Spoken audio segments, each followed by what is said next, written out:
des Africains ont été traîtres pour que la traite négrière réussisse en Afrique. C'est parce que des Africains ont été traîtres que la colonisation a pu tenir en Afrique.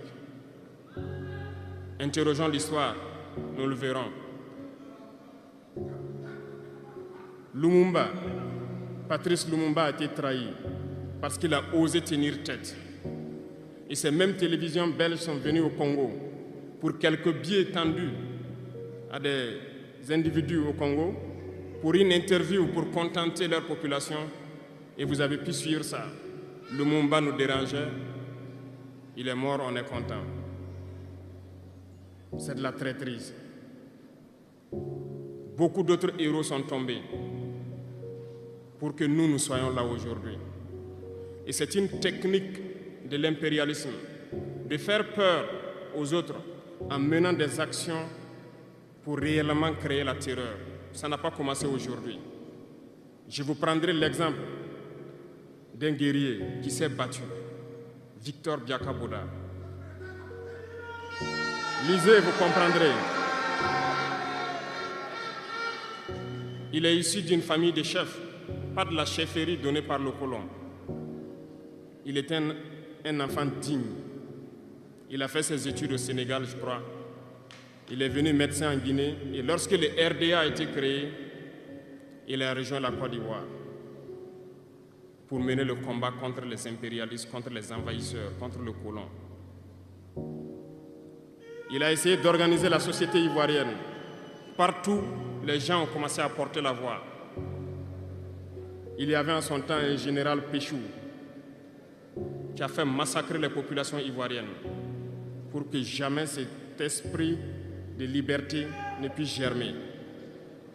Il a continué son combat aux côtés de Félix Houphouët-Boigny. Ils ont lutté, mais le plus virulent était Victor Biakaboda. Il représentait une menace pour les impérialistes. Qu'ont-ils fait? En plus de massacrer les populations qui manifestaient, un soir, ils l'ont tué de manière atroce à côté de Boisflé. Quelques heures après, lorsque les populations de Dimbokro ont entendu l'assassinat, ils ont marché, ils ont manifesté, ils ont été massacrés par l'armée coloniale. L'histoire est têtue, les faits sont là. Après sa mort, qui a fait peur à Félix Houphouët-Boigny, ils l'ont appelé et ils l'ont dit: si vous continuez la lutte, vous connaîtrez le même sort.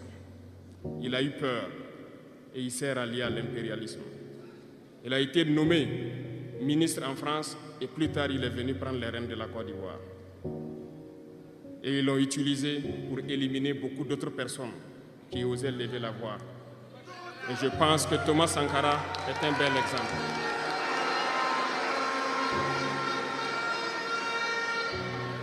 Si vous avez peur, vous serez lâche et vous serez traître. N'ayez jamais peur. La lutte doit continuer.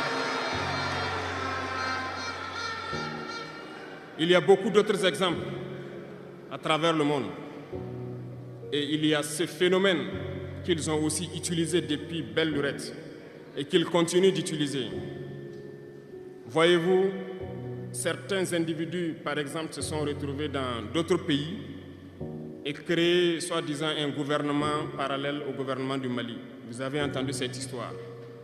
Ce n'est qu'une technique qui a existé dans le temps. Je vais vous prendre l'exemple de Ahmed Chalabi, l'Irak. Ce professeur de mathématiques qui a même été dans le gouvernement irakien a été récupéré par les impérialistes et il a formé ce semblant de gouvernement parallèle à l'Irak aux États-Unis. Et on l'a utilisé pour être donc le mouton de sacrifice. Parce que c'est à lui qu'on a dit de prononcer publiquement que Saddam Hussein développait des armes de destruction massive. Et il l'a fait. Ils l'ont utilisé. Et cet alibi a été utilisé pour tuer des millions d'enfants en Irak et détruire l'Irak. Et vous savez quel a été le sort de Chalabi? Un soir, après une interview, dans l'interview, il disait même qu'il il sait que la CIA est sur son dos. Quelques heures après, il a été retrouvé mort dans son lit, mort de crise cardiaque. Si vous trahissez, vous aurez des fins macabres. C'est ainsi. L'impérialisme n'a pas d'amis. L'impérialisme vous utilise et quand il finit de vous utiliser, il fait de vous ce qu'il veut. Suivez mon regard, vous comprenez de quoi je parle. Ça a toujours été comme ça.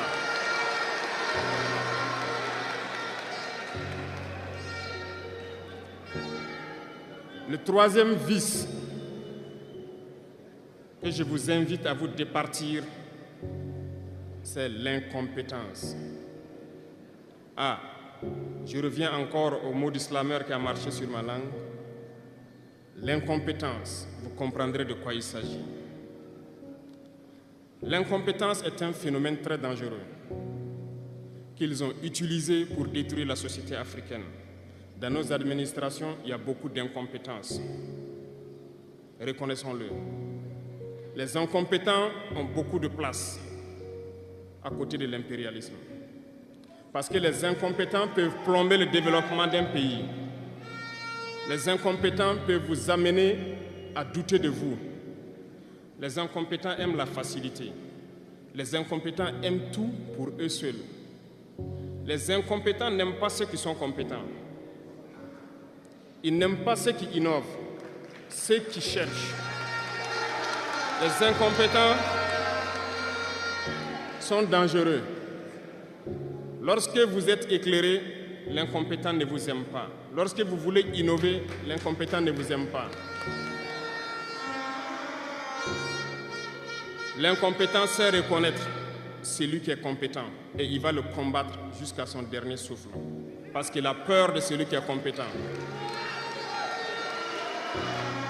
Cherchez la connaissance. Cherchez la connaissance et travaillez. Travaillez dur pour être compétent. Bannissez l'incompétence. Parce que, à travers les distractions qu'on veut nous faire adopter, on devient incompétent. Je vous prends un exemple. Les réseaux sociaux sont les lieux de publication des informations aujourd'hui. Les gens s'informent à travers Internet et beaucoup de choses. Un jeune qui publie sur les réseaux sociaux un article sur sa ferme ou un projet agricole ou un projet scientifique, je suis jeune, je connais les termes. Il n'aura pas peut-être 1000 vues. Mais un jeune qui publie sur des futilités, ce que moi j'appelle du n'importe quoi, il a des millions de vues.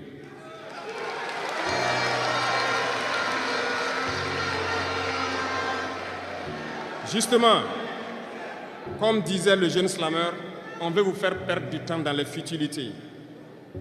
Prenez conscience, intéressons-nous au travail et cherchons la connaissance, cherchons la compétence. Se distraire, c'est bien, mais on doit travailler d'abord, avant de se distraire.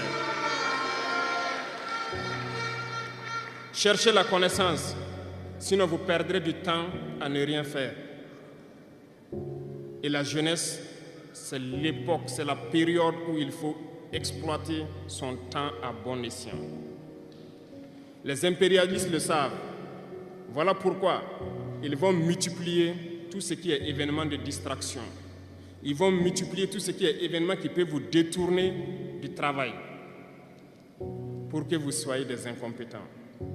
Et en ce moment, quand vous êtes endormis, on choisit les incompétents pour diriger tout ce qui est structure importante. Et vous n'avez le choix que de vous plier. Ne soyons pas incompétents, cherchons la connaissance. Les incompétents se cachent souvent derrière des mots. Ils emploient les termes de démocratie, de liberté, sans se rendre compte de quoi il s'agit. Camarades, la démocratie est un état d'esprit, autant que la jeunesse est un état d'esprit. C'est soi-disant démocrate, mais regardez le monde. Comment est-ce qu'on peut vouloir imposer la démocratie en tuant des millions de personnes? C'est de la dictature, ça, ce n'est pas de la démocratie. Ça ne s'impose pas. Ceux-là qui se disent démocrates, mais regardez, nous avons vu des scènes où on a empêché des gens de rentrer dans des assemblées. On a vu des scènes où des forces ont débarqué dans des assemblées pour obliger les députés à prendre des textes. On a vu des scènes plus terribles que ça, où les gens tuent leurs manifestants. Mais eux, ils s'appellent démocrates et nous, on nous appelle donc des putschistes.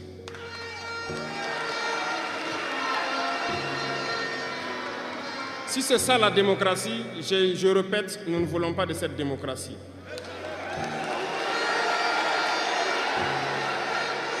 Et quand vous voyez souvent les incompétents, ils ne cherchent pas à savoir quelle est la signification du mot démocratie en réalité. Ils s'accrochent juste à la définition qui lui a donné l'impérialisme et il se met à parler de démocratie sans réellement connaître le fondement. Ça, c'est de l'incompétence. Il faut chercher à connaître, avoir la connaissance, regarder le monde pour redéfinir la démocratie telle que nous le voulons en Afrique.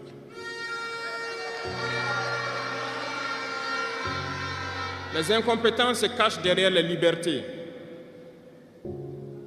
Retenez une chose, il n'y a pas de liberté individuelle qui existe. C'est un fait. Vous pensez vraiment que chacun est libre? La liberté est collective. Tant que nous vivons dans une société avec des règles, la liberté est collective. Parce que si vous ne respectez pas les règles, vous ne pouvez pas vivre dans la société. Si vous êtes libre de parler comme vous voulez, l'autre aussi est libre de vous répondre comme il veut. Ça sera du désordre. Si vous êtes libre de rouler dans la rue et de passer le feu au rouge comme vous voulez, l'autre est libre de passer aussi et de vous cogner. Vous comprenez que si la liberté individuelle prend le dessus, nous sommes dans une société de désordre. Voilà pourquoi il y a des règles dans la société. Et les règles, tout le monde doit les respecter. Et là, on parle de liberté collective. Donc, certains se donnent le droit de parler de leur liberté individuelle à eux, mais ne tenant pas compte des autres. Je pense que ça fait partie aussi de l'incompétence, parce qu'ils ne cherchent pas à comprendre, ils s'arrogent les droits que peut-être les États les ont donnés pour sévir, pour faire tout pour eux, en négligeant les libertés des autres. Non, la liberté est collective. Avant de poser un acte, on pense à la liberté d'autrui. Et nous ne devons pas transcender la liberté des autres. Donc ça fait qu'on doit avoir de la réserve. Et une fois qu'on a de la réserve, la liberté individuelle n'existe pas. La liberté est collective. Et nous devons avoir cette culture de liberté collective. Cherchons donc la connaissance, lisons, interrogeons l'histoire. Ne lisez pas l'histoire qu'eux, ils ont écrite en leur faveur. Cherchez la connaissance à travers plusieurs sources et vous comprendrez dans l'histoire qui s'est battu pour l'Afrique, comment nous devons nous battre pour continuer cette lutte de nos dévanciers.